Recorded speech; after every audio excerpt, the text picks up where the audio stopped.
Today we are going to be speaking with the wonderful author and founder of the Scole Experiment website, Physical Mediumship for You, and the Spiritual Science Foundation. This is Robin Foy, and both Robin and your wife Sandra, you've actually been in this developing and witnessing the physical mediumship and physical phenomena for over 45 years, I believe. Yeah, it's 47 years now. 47 years, wow. And you've got a few books out. The first book was In Pursuit of Physical Mediumship. And, that's right. Yeah. And I've got this one, Witnessing the Impossible. Absolutely, yes. It's a brilliant book. I couldn't put it down. It was so like as soon as I began, it was like that was it. It was just so much that I could even relate to. I tried to make people feel as though they were sort of in the room during the sitting. Yeah, so, absolutely. And that is exactly how it felt. It felt like I was in the room. But not only that, some of the experiences that you've spoken there, I've had personally. Right. Yeah. I have never, let me put it this way, I never chose this. It chose me. And no matter what type of work I did, I always found it coming back to me that this was important. And the side of physical mediumship, that happened by accident. So both Sandra and I actually came into this by basically joining, both of us, different times, different places. Both of us joined a physical circle. We'd both had a bit of interest since childhood, and sort of we'd been to one or two mediums beforehand. But basically, I started out in this many years ago. I was a pilot in the RAF, and at 18 years old, I was sort of sitting in my room in the mess. And I heard a lady's voice say to me quite clearly, as though she was exactly in the room with me, you can heal with your hands.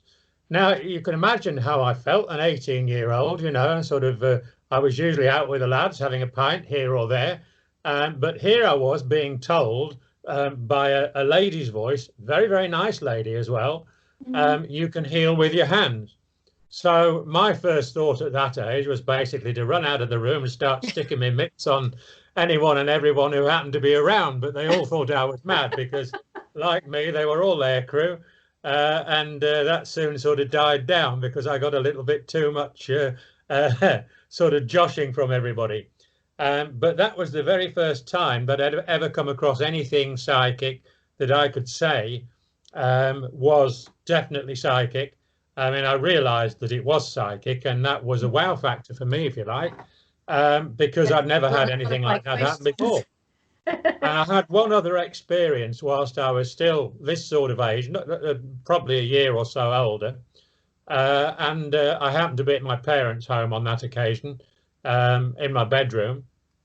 And I heard the same lady speaking from midair.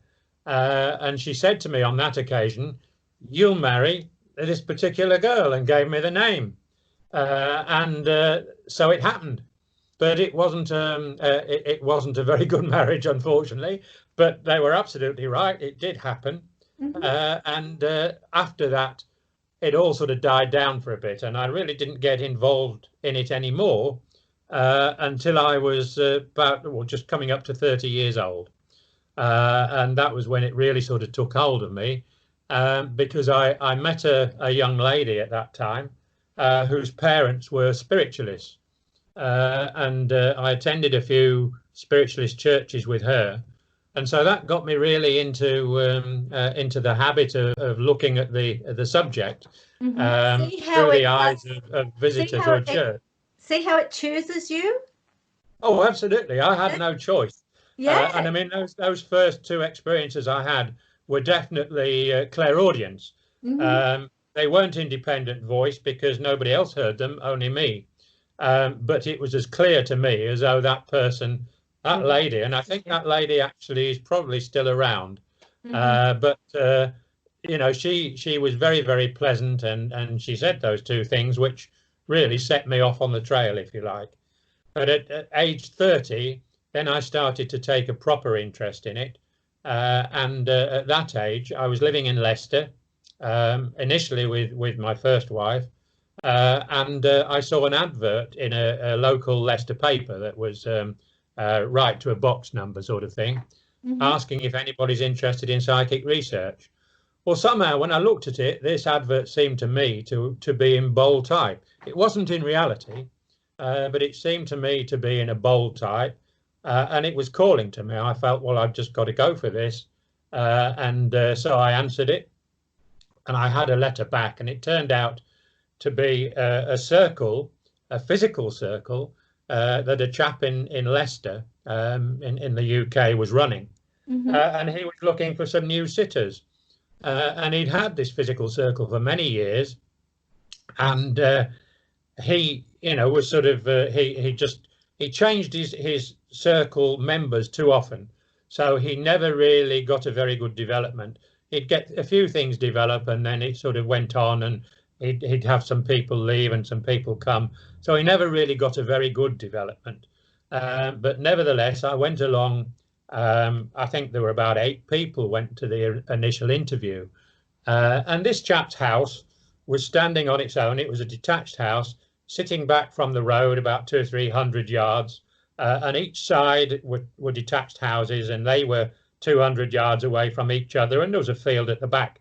So there was nobody in the immediate vicinity. And of course, when he'd finished, he explained to us what physical mediumship was, what physical phenomena was, and that he was sitting for it. And he said, well, perhaps before you go, you'd like to just sort of see the place where we sit. So there were about 4 of us left from the 8. He told 4 people that they weren't suitable. And so the 4 of us that were left said, OK, you know, let's have a look. And so we sort of we walked crocodile style up the stairs. And whilst this was happening, all of us heard the voice of a baby crying very loud. And quite amazingly, you know, immediately we thought, well, this has got to be, you know, sort of in the house, but it wasn't, in fact. It'd be a sign. I mentioned this to the chap. He said, well, maybe this is spirit giving you a message. And I didn't really think anything more about it until about a week later. My first wife and I had applied to adopt a child. And about a week later, the phone rang. And they said, got good news for you. We've got a baby for you. So, you know, that was quite amazing. Absolutely. That put me straight into physical mediumship. The very first sitting I had with that circle, the circle room was such that it was quite small. It was an extension over a garage, and it was pretty bare, apart from he had a very old-fashioned record player in the corner. And we all sat round with our backs to the walls. I think there were about 12 sitters in total, and as we sat round with our backs to the walls on that very first occasion, I was poked in the back by a materialised finger, so I got up to a good start with that. And that chap actually was called Elmer Brown. It's an American name, I think, but we always knew him as Bill. And he'd run physical circles for years. But in the course of running physical circles, he'd been very good friends with a physical medium called Leslie Flint, who was probably the most prolific and best physical medium for independent voice in the world ever. And Leslie, I can't say I completely know him, but that does ring a bell.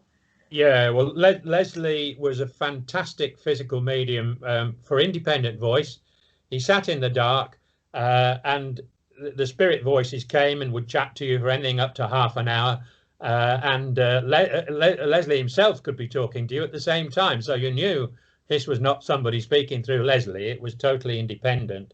Not only that, but the spirit people that came on the first occasion, I think it was 3 months after I joined the circle in Leicester, and the spirit people that came to talk to us when we went to sit at Leslie's, must have been about 15 of them, and their voices were absolutely clear, absolutely fantastic.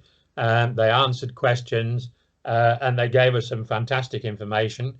And that was it. I walked out of Leslie Flint's on that first occasion, which would have been 1974. And this to me was it. I was hooked forever. Physical mediumship, physical phenomena, and that was really all I was interested in doing. But I felt that I wanted to somehow take part in bringing physical mediumship, physical phenomena to other people, so that I could share my experiences with them.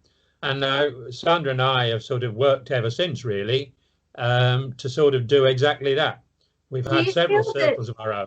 Do you feel that Sandra and you were drawn into this, like, through spirit? Oh, absolutely. There's no doubt about it. Because joined together. Yeah, I mean, it was a few years later when I met Sandra, after I'd been in this circle. I think I spent 2 years in my first circle there. And then for my job, I moved down to London. And I was sort of living in a little commercial hotel in Streatham in London. Whilst I was down there, I think the company I worked for, Bow Waters, the paper people, had a place sort of very close to Streatham in Balham. So I was sort of living in this little commercial hotel, and I spent an awful lot of time while I was down there researching psychic matters, having as many sittings as I could with as many different mediums as I could. And I think counting today, I've probably had private sittings with something in the region of 270 mediums. I've experienced there were that many of us out there. Yeah, I've experienced the good and the bad and the indifferent over that time. I mean, some people make a mark on you, and Sandra and I over the years have also had a lot of experiences with private sittings, and I think really we could probably count the number of really, really good mediums we've ever had sittings with on two hands over that period. But nevertheless, you know, sort of when I moved down there and I was in London, I wanted to start another circle or join another circle. So I put an advert in a British paper, which was called Psychic News, saying that I was moving down. And at that time, I was getting a lot of e.v.p. And we had a sort of a little bit of a competition, Elmer Brown and myself, because he used to get an awful lot. He'd stay up half the night recording e.v.p. And I developed it as well. And of course, in that time, I learned that really you can catch e.v.p. from other people, and you've got to have slight physical mediumship to catch it. And I've found ever since that when I've done workshops for e.v.p, etc., I've got everybody sort of in the room getting some messages within the time of the workshop. So it's like a common cold in a way. You can catch it. But having said that, that's not a bad thing. But then when I was down in the London area, I had about half a dozen responses to my advert about circles.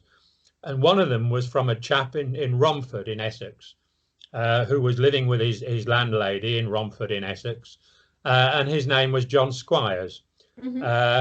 And John and I and the landlady decided between us that we would start a circle. And we did that for several years. And you probably find quite a bit of details about that actually in my first book, In Pursuit of Physical Mediumship. And that's John, one I haven't got yet. So you're going to have to let me know where I can get a copy. Because I've got this as well. Yeah. Oh yes. Yeah. That's the DVD. Yeah. Yeah. The actual book you can get it at Amazon. The paperback version at Amazon at the moment. I shall be getting a new publisher for it once we buy the property we want in Antequera, which is going to be our centre for the Spiritual Science Foundation. Then I'll have another publisher, probably over here in Spain, who'll be able to publish it for us, and I'll be able to sell it from there. Circle that I started in Romford, the medium John Squires turned out to be the most fantastic trance medium, deep trance medium I'd ever come across, and his guides were quite fantastic. There was a Zulu guide he had there, And once this guy spoke, I mean, he was totally out of it, John, at the time. But when the Zulu spoke, you know, you jumped backwards about 8 feet. He had quite a loud voice there. But the long and the short of it was that I had the circle at John's, and I was attending that regularly. Now, it was probably about 3 years after that, because eventually I left that circle, that Sandra saw an advert in the psychic press for that circle, for people to join it. And she had the same experience as I did, because when she saw it, it was almost as though it was in bold type, and she felt she was drawn. She had to respond to it.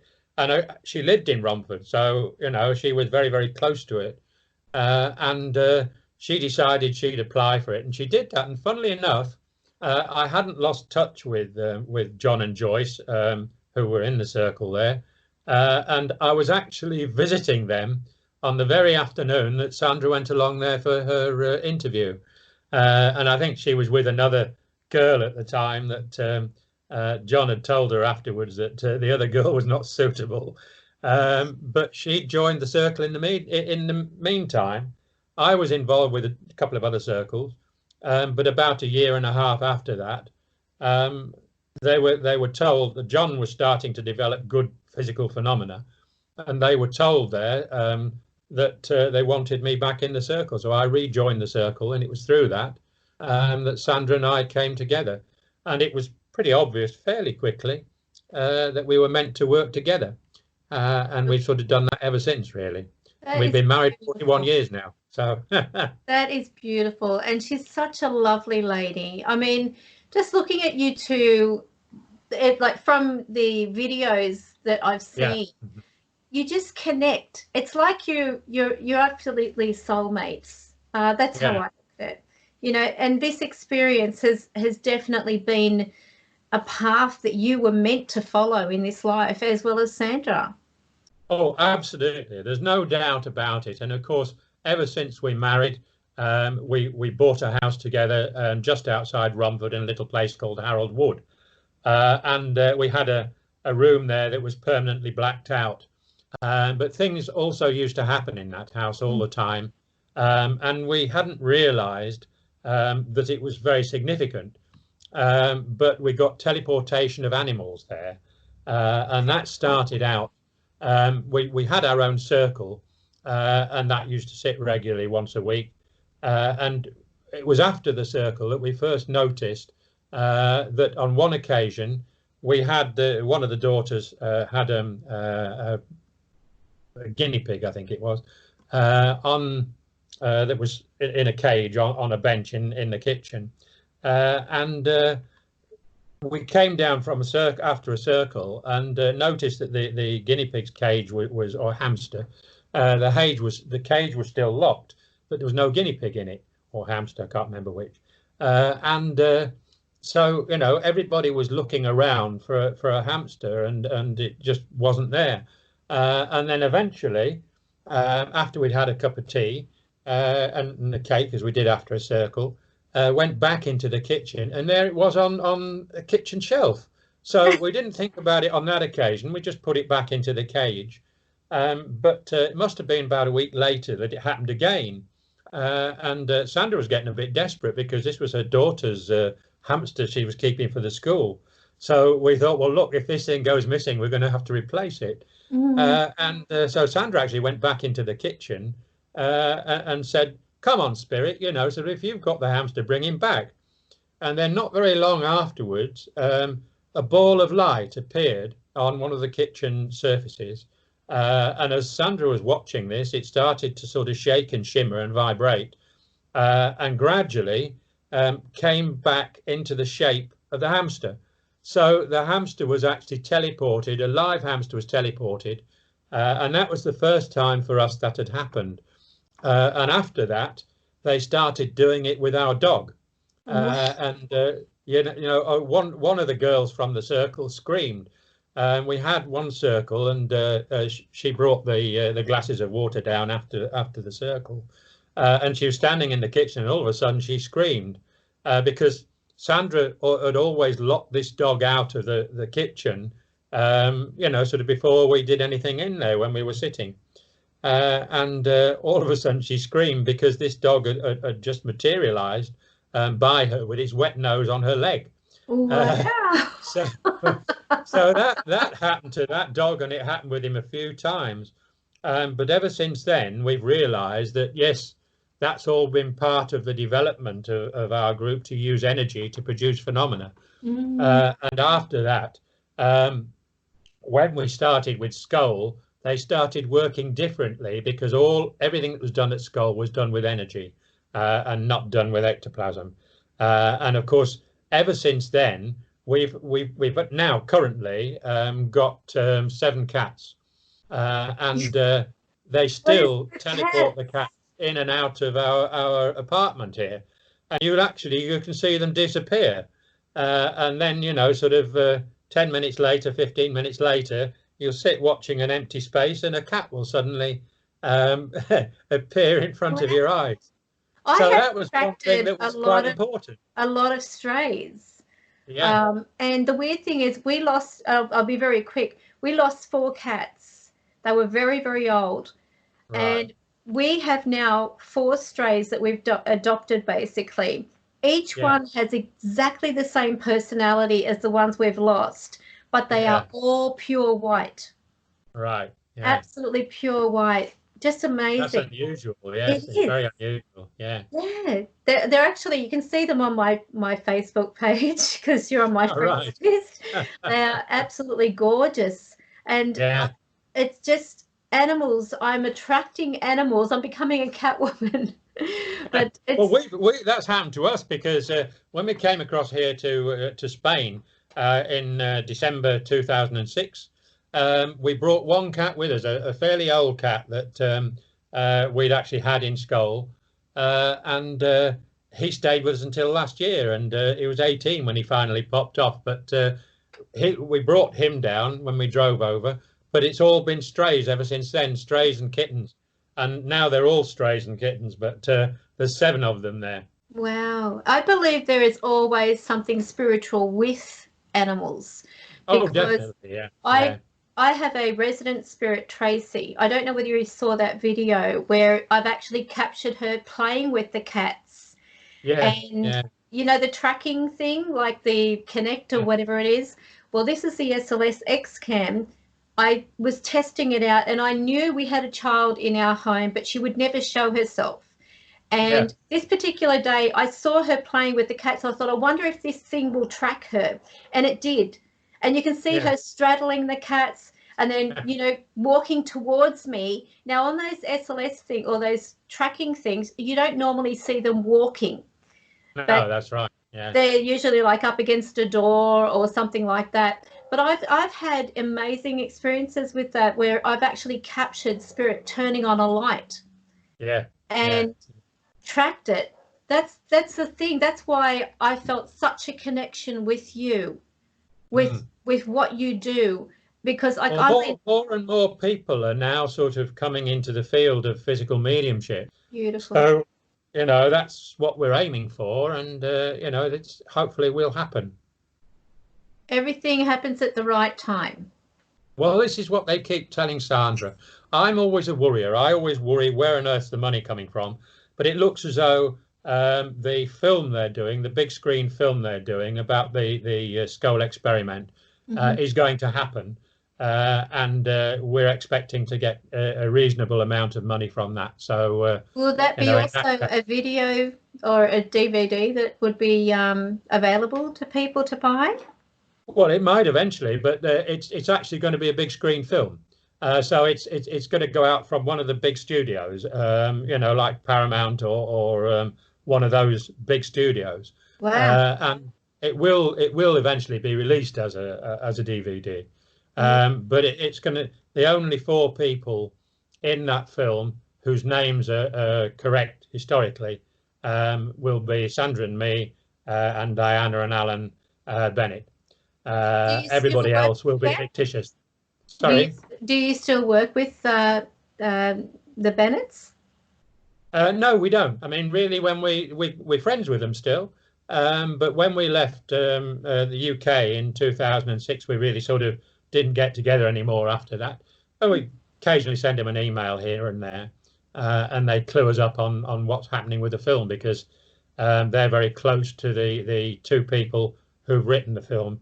There was a book called The Scole Experiment that was written by the Solomons, Grant and Jane Solomon, and that's the book on which the film is based. And to a certain extent, that's partially down to us, because in 1990, physical mediumship was sort of very close to becoming totally extinct, and it really looked as though there'd be no more physical mediums, because the physical mediums that were available at that time were all old, and they all started passing over, and obviously, it didn't look as though there were many people developing it in the future. And Spirit actually told me at a sitting, I joined a circle in Ilkeston in Derby, and I used to travel 125 miles to that and back. The medium of that circle got independent voice, and I was given a message from this guy who was called Noah Zerdin, to start an organization to literally, sort of save physical mediumship. And I came up with the name of the Noah's Ark Society. Noah's Ark because the Noah's Ark was used for saving animals. This was for saving, physical mediumship. Noah was obviously a biblical character, and the Ark was the Ark of the Covenant, and it was all very biblical. But nevertheless, that's what we did, and we succeeded, because the Noah's Ark Society started to get more and more physical mediums developing all over the world. And of course, we tried to help people wherever we could with that. And that carried on till about, I think, 2002, 2003, by which time Sandra and I had left, because when we started Skoll in 1993, we were asked by our spirit team in 1994 to leave the Noah's Ark, Noah's Ark Society behind, and sort of start the new Spiritual Science Foundation, which was the basis of what was happening at Skoll. So we did that, but the society went on till about 2002, and through the Noah's Ark Society, several physical mediums actually developed, and are still doing the same today. And it was our work at Skoll that actually sort of motivated several people to develop, including Kai Muger, the German physical medium, and Uwe and Beata Siegert. Also, Uwe is a German physical medium. Both Kai and Uwe and Beata are good friends of ours. Kai is also the vice president of the Spiritual Science Foundation. Best ectoplasmic physical medium in the world today, Kai. He's getting full form materializations. And Uwe and Beata Siegert are working in the same way as we did with energy, and they're getting some really, really good phenomena now, and they're developing some excellent stuff. And of course, Beata and Uwe are working with us. They're the other two main administrators of the Spiritual Science Foundation, and will eventually move from Germany down to Antikythera. When we get that premises, we're all going to be working down there, and we've got sort of lots and lots of physical mediums who can actually do demonstrations. Right. Well, that should be very interesting. Well, I think it will be, and it's going to bring a lot more interest in physical mediumship. Yeah, I think that the more interest that we can, look at it this way, the positive side of spiritualism is taking people away from that negative element that we have so much around us in the world. It brings so much peace, and even like even with my readings, as an example, I get voices that come through for those people. Yeah. And that's part of the physical mediumship that I had no explanation for before. I would have an audio for a customer, and they'd come back saying, someone's talking over there, but the voice sounds like my mother. And I thought, this is amazing, because one, it validates what I'm hearing. And it Cool. also Yeah. gives them a voice. So now I've got two mics set up, one for me and one for spirit, so that Right. if they want to talk into that, but I never force them. Yeah. I've got a few questions that I would love to put to you, and I know that we're not going to cover it all in one meeting, so we'll No, I mean, the thing is, some of those questions I can talk about 20 minutes on one question, but you know, go ahead with them anyway. So you've answered pretty much the first part here. The hands or forearms of spirits that were reaching out to me, as an example, I believe Yeah. they also do because they know they can trust. And do you feel the same way? And what encounters have you had aside from that being poked with the? Yeah, well, absolutely. I mean, Skoll itself, the phenomena that happened at Skoll went way beyond anything that had ever really been done at that time. And we regularly saw spirit hands, spirit arms, spirit people. They'd hold a spirit light in their hand and hold it under their chin so we could see their faces. I mean, we saw them. We were able to interact with them. At one time, we had anything up to 8 spirit people in the room with us at any one time, quite solid, and sort of walking around. And that was done using only energy. And the way that the spirits were brought into the room was totally different from the ectoplasmic method, because basically they were teleported, and it was just like Star Trek, where they stood on a plinth basically and said, "Beam me up, Scotty." And that's exactly what was happening, and that's how they arrived in the room. The spirit team built a portal in the room, and they were able to sort of teleport through the portal. And I mean, it was quite amazing the way that it happened. And we had these spirit people walking around the room virtually every sitting. I mean, it was just so prolific there. And what I can tell you is that whenever spirit people were present, and that goes back 47 years since I started in this, I have never ever come across any evil with regards to spirit. Everything has basically been done with love. Love is the key to the whole darn thing. And in our circles, certainly, I know that we have doorkeepers that would not allow anything bad to come into our circles. So I know that we haven't got any problems.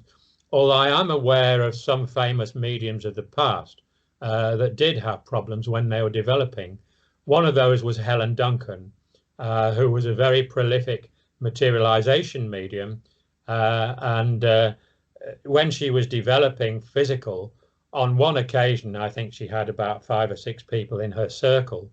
A really nasty, a being of some sort, that was sort of a prehistoric type being, materialized in the room and sort of pulled her fireplace apart, and all the cities just fled and left her there. But I mean, obviously, her spirit team in the future were able to stop that happening, but that only ever happened once to her. But in my case, and 47 years, when we're talking about Skoll, we're talking about 1,000 hours of sittings, sort of, and 1,000 hours of communication with spirit. We've never had anything bad at any point. And if you go about it the right way and with the right intent, you never will. You'll never have any problems. Absolutely. And this is another myth that people seem to have, is that they have to use a flash or a light to see spirit. And I have always found spirit to be self-illuminated. The way that they were certainly at Skoll. They were self-illuminated on many occasions, and of course we had all manner of spirit lights. When spirit were present, spirit lights, you could see them in sheets, so that you could see the spirit people in front. A little spirit light, a very bright one, would go onto a spirit's hand, and he'd hold it to show his face. All of these different types of things, sort of were able to show. And we also had self-luminous beings. For instance, we did actually have angels materialized in the room on several occasions, and they were self-luminous. Oh, They build up from amazing. a height of about 1 foot on the central table. They'd build up to a height of about 3 feet tall, and they were self-luminous and looked a little bit like a Madonna, to be honest, with Yeah. flowing robes. And they would sort of move around the circle, levitate, move around the circle with their robes trailing over our hands, and you could feel the love that came when these things touch you, you know.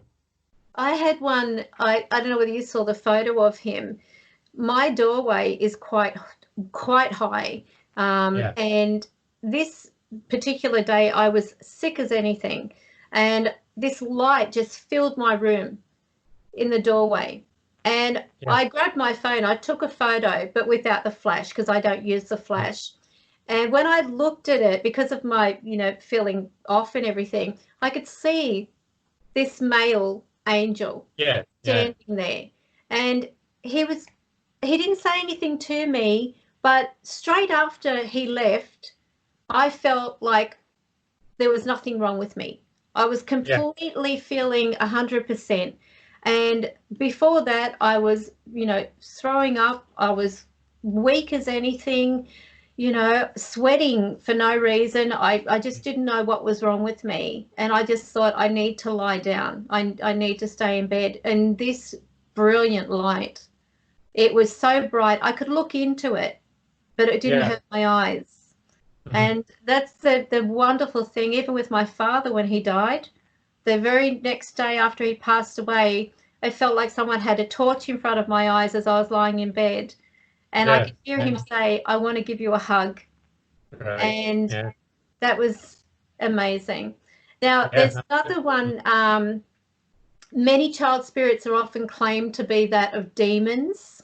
I personally tend to disagree with that, theory. I can tell you that's a load of rubbish. There are no such demons around. And generally speaking, a child spirit is purely and simply a child showing themselves as they were when they passed over. And of course, all of these children have now grown up in spirit, but you can choose in spirit to show yourself at any age. Exactly. Thank you. Thank you. I'm so glad that you are saying this, because I have told so many people the same thing, because that's what my spirit guides and my team have told me, that this, they don't have to, they still grow in spirit. My son's on the other side and he's still growing in spirit. He's doing things. I mean, the average age, well, the sort of age that spirit present themselves in the spirit world is around the mid-20s to mid-30s. That's normally. Right. At the peak of health as we'd expected. But one story I can tell you about Leslie Flint, for instance, is that he had a child guide called Mickey. And Mickey was fantastic because, he made everybody laugh. And he'd tell all these stories, about how he followed these women out of a sitting and what they'd said afterwards and things. And during the wartime, Leslie Flint actually was a conscientious objector because of his beliefs and his knowledge, but he was in bomb disposal, so he was actually doing war work, and he was working in London in bomb disposal, and on one night the bombs started coming down in London, and he was in a sort of barrack hut, and everybody in the barrack hut, they'd all crowd around Leslie and sort of say, give us a sitting, and Mickey had come and talked to them. Well, Mickey started out talking as himself, as everybody knew him as a young child. He died at the age of 12. He was knocked over by a cart while he was selling papers outside a brewery. But when the bombs came down, all of a sudden, Mickey started, his voice got older and more mature. And he was telling, don't worry about the bombs, they're not going to hurt you. So this really shows that this is Mickey as he is now. And this was Mickey representing himself as a child. But when it was serious and people needed to know they were safe, he came as a mature man, sort of said, you know, that's it, don't worry about the bombs. Yeah, the most amazing experience I had when I was doing a reading is I saw this soul come into the reading as a child and walk away as a man. And I was gobsmacked because that's the first time I actually saw one morph from a child to an adult. And I said to the person I was doing the reading for, I said, that's amazing. I said, how old? Because I didn't know how long they'd been over or anything. I was just, you know, telling them what was being said and how they looked and everything. And they said, that's my brother. And he would be an adult now. Yeah. Because when he passed away, he was only a child. I was blown away. I mean, here I am. I see them all the time. But to see that morphing, that's the only way I can describe it, as a morph. Yeah. That's a very, very interesting thing, isn't it, to see that? Absolutely. Now, talk about aports with us. The aports themselves. When did they start? Well, I mean, I'd experienced aports before Skoll, because when we started the Noah's Ark Society, we had two physical mediums who were actually doing demonstrations for us, Stuart Alexander and Colin Fry, and both of them were working sort of as demonstrating mediums, physical mediums, for the Noah's Ark Society. And so I saw several aports on occasions when we were working with them. But our own aports really started at Skoll. The very first one, and you said in the book there, I think happened in the October of 1993, when we had a crown, a Churchill crown, was brought for us, and that's a coin. Crown was a coin in the UK, and that was brought for us as a sign of better things to come. And of course, Winston, Sandra and I had known about him for years. He'd worked with us personally for years before Skoll, and this was Winston really making his presence felt there. You know, so that was the first one we had there, and then we had a whole raft of them afterwards, all sorts of different things, and sometimes they'd be given away to people who were visitors, and sometimes not, but we had over 100 in total. Wow. Have you kept them?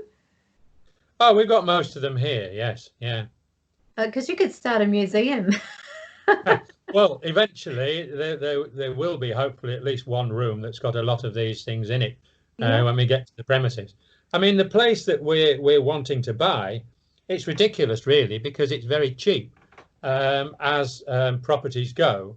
There's 6¼ acres of land, including olive trees, and the premise itself has got a downstairs hall that will hold about 200 people, theatre style, and the upstairs will be living accommodation. And there's two small bedrooms, which one would be an office and one will actually be a sort of library. And you know, sort of, there are 5 bedrooms, 5 double bedrooms, which of course would be our living accommodation there. There is an outhouse at the back, which is currently a garage. That's going to be turned into a seance room and a little gîte. And right at the bottom of the garden, there's a very big barn, which eventually can be used for scientific study of all sorts of physical mediumship. And that over here in Spain is currently, I think we could get that here at the moment for about 200,000 euros. And that's ridiculous when you think about 6¼ acres that go with it. And you know, people can actually contribute yearly and actually be a part of it. Well, that's what we're trying to do. We want members more than anything. I mean, each member contributes 20 euros a year, and then they will, of course, get financial advantages and so forth when they want to come and get demonstrations, and they'd be first in the queue for anything that they wanted to be involved in. So anybody that starts with us at this stage and carries on with us, contributing regularly, will obviously, get preferential treatment there. But we need as many people as we can possibly get all over the world. And we already have over 300 members in several different countries. We've got members in Brazil that are also very interested in what we're doing. In Australia? Yeah, Australia, we've got lots in Australia. Sort of Nell Osborne sort of is. Did you know Doug and Nell Osborne? No, unfortunately. New South Wales, but Doug was a physical medium. He died about 6 months ago. And Nellie's continuing his circle, and he was our Australia contact, basically, for the foundation. And I think Nell's carrying that on now. So Nell Osborne, she probably, I don't know whether she's under her own name now. She could still be under Dog's name on Facebook. But they're New South Wales, I think they are somewhere. Yeah, so they can't be too far away. No, well, I'm actually right in in Sydney, in the heart of Sydney. So I'll have to have a look out, but it's just time, trying to find the time. That's always the case, isn't it? I mean, I'm chasing my tail all the time to try and sort of get people to donate towards this. Well, what I'll do, when you think that really, sort of 200,000 euros, and that's less than pounds, would sort of buy this place, and it's like we could just walk into it. I mean, you can. It's ready already just to walk into, and don't need it to do anything to the accommodation at all. But sort of the circle room would have to be altered, so at the back. But nevertheless, for that price, you wouldn't even get a semi-detached house in the UK for that. Definitely not. So what does that convert to, such as in the UK dollar? In the UK pounds, that would be approximately about 180,000 UK pounds. Ridiculously cheap. It is, yeah, it is. Yes. Wow. Yeah. Spirit keep telling us that it'll happen when the time's right. We've already got 32,500 that we've managed to get into the pot, but we need to get the rest of that 200,000 so that we can buy the place. Been up for sale for 4 years. So Spirit are actually stopping other people buying it until they're holding it. Yeah, they're holding it for you. Now, absolutely. As you know, I do not believe that one needs a flash or a light to see spirit orb, as I've seen them in complete darkness, self-illuminated and morphing shape. I'm reading from what my notes that I've actually sent you. Have you experienced these outside of the group? And what amazing I have to say, I've never really sort of spent too much time studying orbs. When I first heard about them many years ago, everybody was saying that they were dust mites on the camera, but no, I now realise, of course, that they're not, that they're spirit. But it's not something I've studied. I've gone for more seeable, doable, involvable stuff, Fantastic. And where spirit has come, as I mentioned before, where their light is so bright, have you or Sandra encountered similar beings? We have. I mean, we've had all sorts of beings that have been involved with it. I mentioned the angels already. But did you notice any type of sensation at all? Like, did you notice that their energy created like muscle twitches? Because I when they come close to me, I get like a muscle twitch.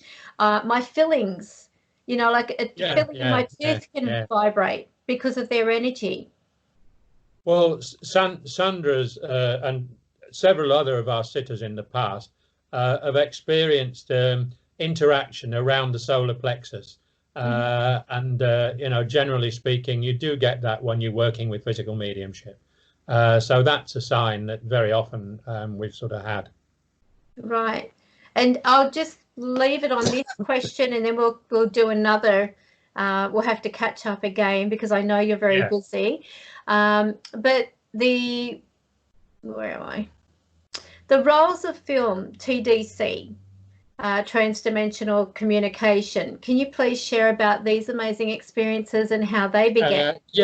Well, we're not referring to the film at all as TDC.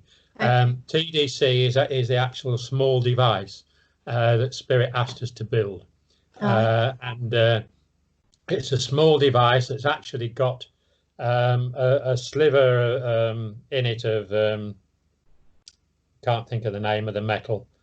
It's a semi-precious metal, and that's totally separate, and that was given to us. The plan for that was given to us on film by Edison himself.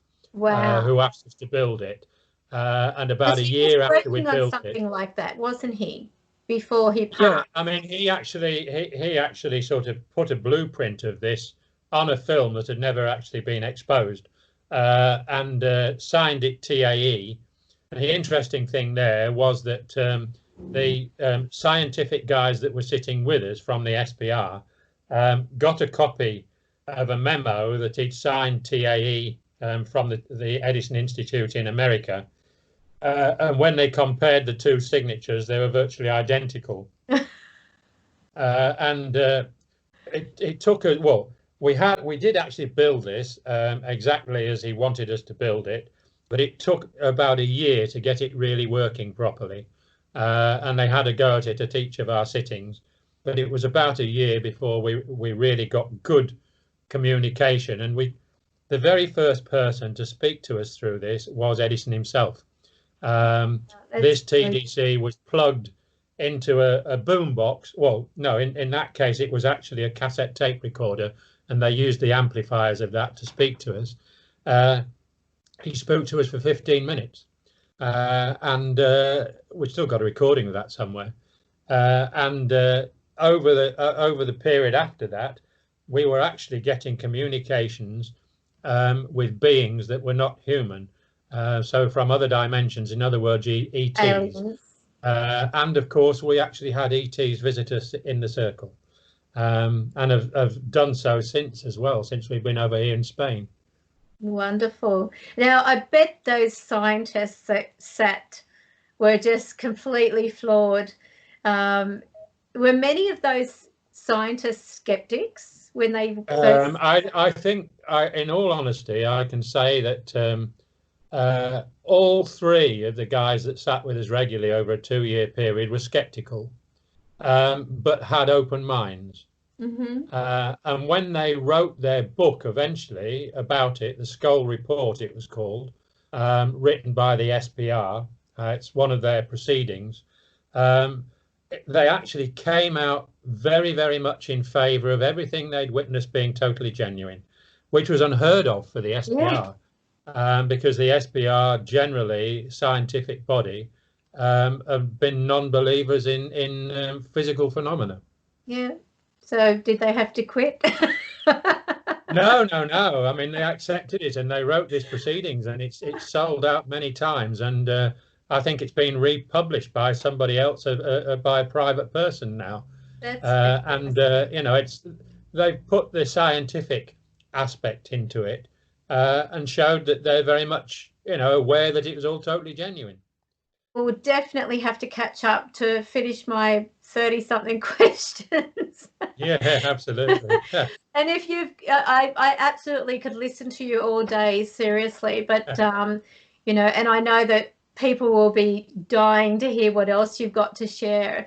And if you've got any, like, next time, any like photos or something that you can share perhaps, or the, you know, some of the aports that you could show us. Well, see what I could do there. But in the meantime, when you decide to sort of put this out, hopefully, as you will, can you give me the link to it? Because Absolutely. I've got one or two people have asked for the link. So if you could do that, that'd be great.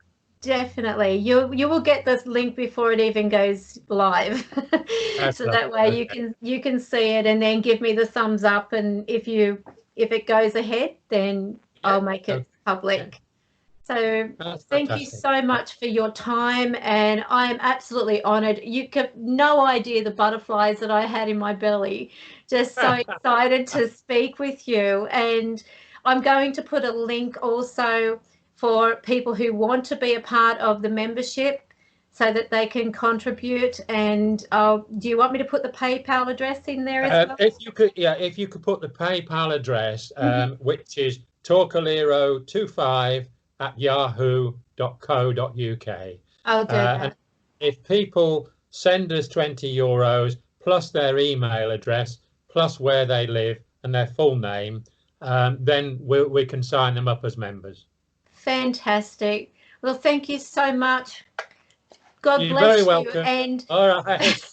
Take care. Give Sandra a hug for me. I would have loved to have will. spoken to her as well. Just to sort of like sit you both down and pick your brains and hear what you've got to tell us, because, you know, Spirit have obviously got a bigger plan in place for both of you. And I wish you every success through this. So thank you so much. Take care. All the very best. Bye-bye. And that concludes part 1 of my interview with Robin Foy, the founder of the Scole Experiment. And I really did have a wonderful time interviewing him. I'm sure that there's a plethora of many questions that you've got. And I will definitely be asking him more questions, and I'm sure that you're going to be quite impressed with what Robin has to share. Don't forget, if you want to become a member, then please donate that €20 to the email address that's provided on the screen and be a part of something wonderful. I really do hope you enjoyed this.